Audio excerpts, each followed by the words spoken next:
अब हम देखेंगे effect of earth on vertical pattern. हमारे अर्थ का रेडिएशन पैटर्न पे क्या असर होता है।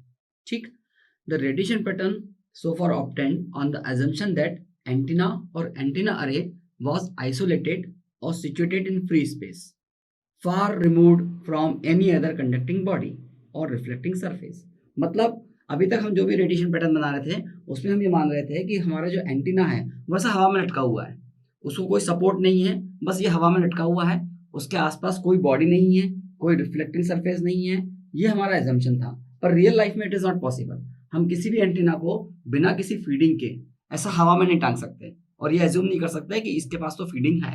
तो ये अभी तक हमारे जो एजम्पशन थे वो इम्प्रैक्टिकल थे।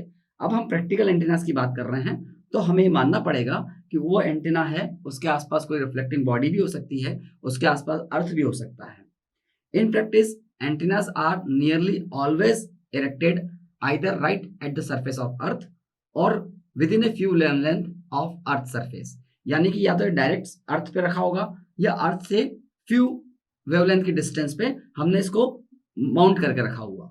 Under this condition current flow in the reflecting surface and the radiation pattern modified accordingly. अब क्या होगा, हमने जो करंट दिया है उससे इंडक्शन करंट भी फ्लो होगा, कहाँ, अर्थ पे या आसपास किसी रिफ्लेक्टिंग बॉडी पे, और पैटर्न हमारा अकॉर्डिंगली मॉडिफाइड हो जाएगा।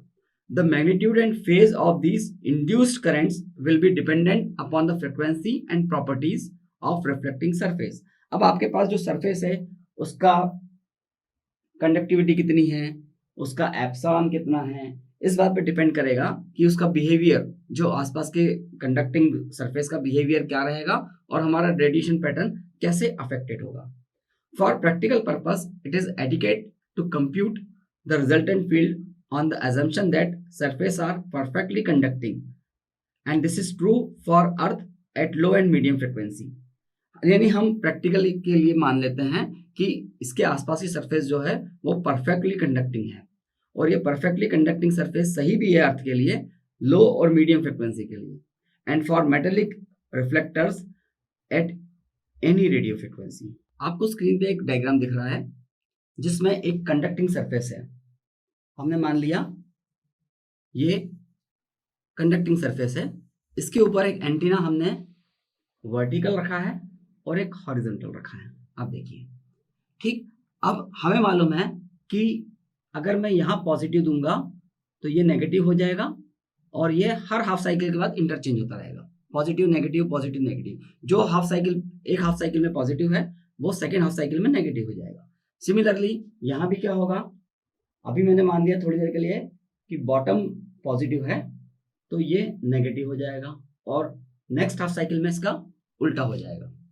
उससे क्या होगा, यहाँ पे एक एंटीना हमें एज्यूम करना है कि यहाँ पे जो एक सरफेक्स है, जितना ऊपर ये यहाँ है उतना ही ये नीचे यहाँ है।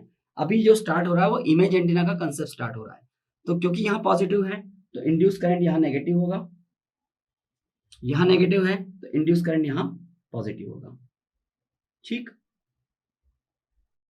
सिमिलरली ये पॉजिटिव है तो इसके नियरेस्ट जहां इंडक्शन इंड्यूस करंट आएगा वो नेगेटिव हो जाएगा और अपोजिट एंड ऑटोमेटिकली पॉजिटिव हो जाएगा। अब ये देखिए, ये एंटीना है नहीं, ये हमारी इमेजिनेशन है कि ये रिफ्लेक्टिंग सरफेस इसी तरह बिहेव करने वाली है। इसको आगे आप देखेंगे। The boundary condition to be satisfied at the surface of perfectly conducting plane are that the tangential component of E and normal component of match must vanish. Current will flow on the conducting surface in such a manner that these boundary conditions are satisfied. ठीक, now the same result can be obtained with the conducting plane removed. ये plane अब remove कर रहे हैं, removed and replaced with suitably located image antennas। तो ये हमारा image antenna हो गया।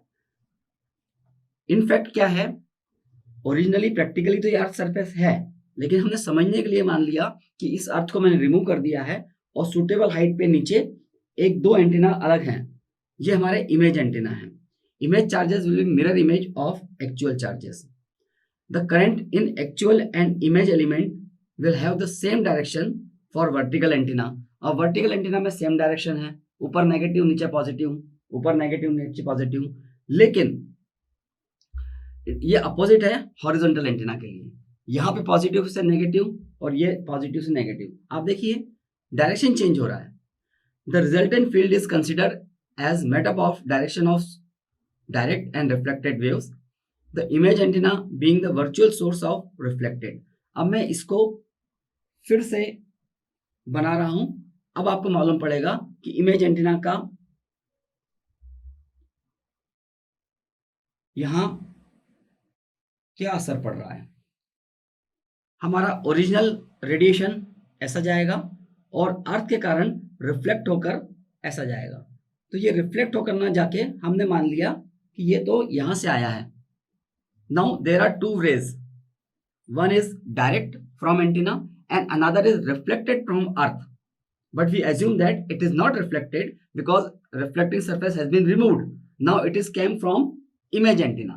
Similarly vertical antenna के लिए भी इसी तरह होगा, एक डायरेक्ट वेव होगी और एक रिफ्लेक्टेड होगी।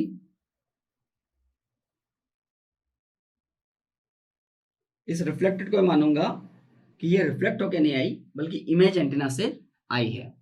The use of image principle makes it simple to take account the effect of presence of Earth on the radiation pattern. The Earth is replaced by image antenna located at distance twice below.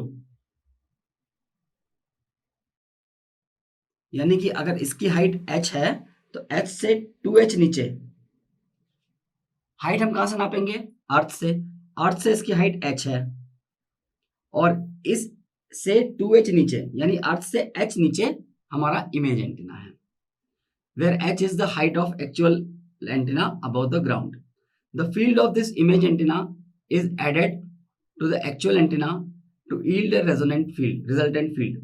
The shape of the horizontal pattern will remain unchanged, only its absolute value will change. क्यों? क्योंकि आप देखेंगे horizontal antenna में हमने बताया था कि ये अपोजिट डायरेक्शन में इसका चार्जिंग है। इमेज एंटीना की पोलैरिटी अलग है और ओरिजिनल एंटीना की, एक्चुअल एंटीना की पोलैरिटी अलग है। तो आपका रेडिएशन पैटर्न अफेक्टेड तो होगा बट केवल इसकी एब्सोल्यूट वैल्यू चेंज होगी। बट वर्टिकल पैटर्न के लिए ये बहुत ज़्यादा ग्रेटली अफेक्टेड करेगा। तो वर्टिकल पैटर्न पे इफेक्ट ज़्यादा होगा जबकि हॉरिजॉन्टल पे अर्थ का इफेक्ट कम होगा। That's all about this topic.